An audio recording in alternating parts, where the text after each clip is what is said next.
Mr. Speaker, thank you, Mr. Speaker. Are you committed to running again for Speaker, or do you truly see your role as just getting the Republican conference through the November election?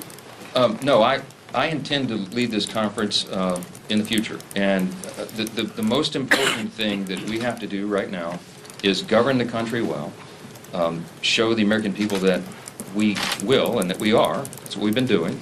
And then I'm convinced that my number one job and responsibility is to keep and grow the House majority in November. That's my singular focus right now. We have plans for the next Congress, and we've been outlining a lot of that. But right now, it's all hands on deck, all hands on the wheel, and steering the ship upstate, so to speak. So I'm honored to be able to do that. I expect I'll be doing that in the future. I'm glad to have the support of President Trump. I was down with him most recently this weekend. And all of the leaders of our party, we're united in this cause, because our objective and our mission is to save the country. And in my view, if we don't grow the House majority and we don't retake the Senate for the Republican Party and the White House, then I think we're facing very serious threat to our republic. Last question. Thank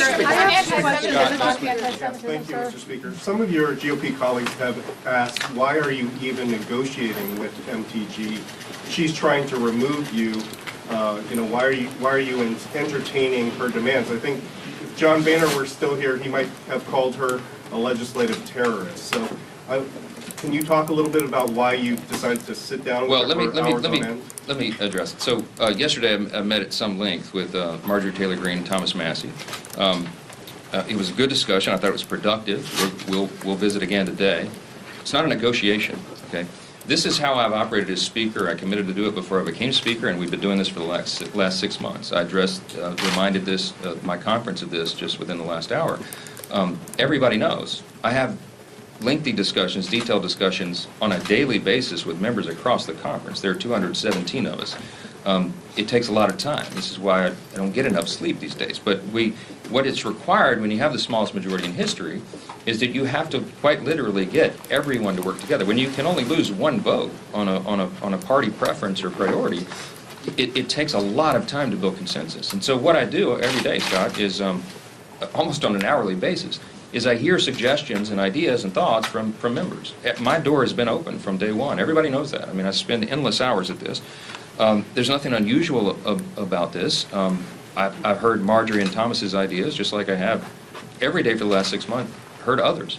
And I reminded the conference this morning, everybody has the same opportunity to do that. It's not a negotiation at all. What we're trying to do, and what my job is to every day improve processes, procedures, our policy preferences, our legislation, and make sure that we can build the right consensus to get everybody together. It takes an inordinate amount of time and a lot of patience to do that in a time like this, but I'm committed to it, and we're going to continue to do that. So I take Marjorie's ideas and Thomas's and everybody else's equally, and we assess them on their own value, and where we can make improvements and changes and all of that we do. And that's what this is. There's nothing more than that going on. Yeah. Mr. Speaker, Thank one you. more. On President Biden today, what do you